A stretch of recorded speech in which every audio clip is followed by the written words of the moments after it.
Hey everyone, this is Kaisif and welcome back, and today we're going to be looking at an automatic floor building machine. This is a 22 by 32 area which was constructed in 1 hour, totally automatically. As you can see, there's a gradient involved as well. It starts off grey, ends up as blue, and none of this is actually done manually.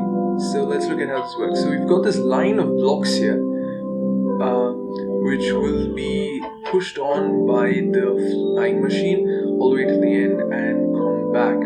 These flying machines are self-returning flying machines which I've shown a bunch of times on this channel.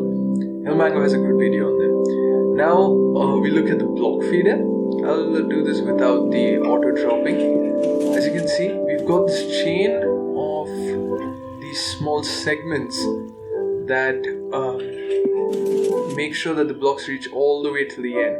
This is to subvert the piston push limit. As you can see, we are also fed in new blocks every time we place one. So now this observer powers a bunch of things, so let's look at them. The first part is the blue circuit. The blue circuit is probably the most important. This is the counter circuit. As you can see, we've got a few items left in here. When that dropper runs out, it sends off the flying machines. If you look at that, as you can see, the number drops down. Once it drains out, it activates a swap clock, which resets the clock at the counter, powers a bunch of stuff, breaks up the green line, powers the grey line, which is actually what sends off the flying machine, also powers the pink line. Now let's look at the green line. The green line is the randomizer. So here we've got two non-stackables and a bunch of stackable items. There's a basic randomizer which powers this one, which is the grey blocks, or the blue blocks. It's either one of them, it's never both or neither. So what happens here is that you place a shulker which is then broken and funneled back, and exactly one item passes through. Alright.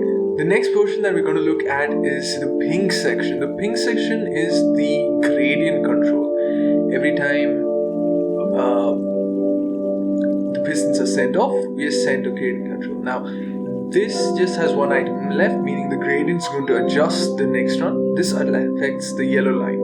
The yellow line unpasses this hopper, which allows one of the stackables from above to pass through, and it pushes in a non-stackable item through. So let's see this entire system and work here. So let's place a block. If you can see, we just had a shulker box being broken and replaced, and we have been dispensed another block. The number in the drop has gone down. The item feeder has continued to do its thing. As you can see, we're getting new blocks. We're supposed to be randomized, but I'm doing it manually right now.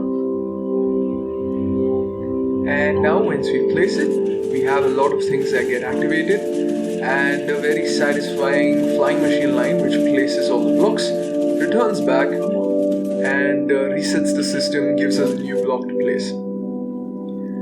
Alright, so as you can see, the counter has been reset. This counter has been reset, and the randomizer has been adjusted to give us more blue blocks this time around. So yeah, basically you can do this for however long you want. It obviously takes longer if it's a larger area.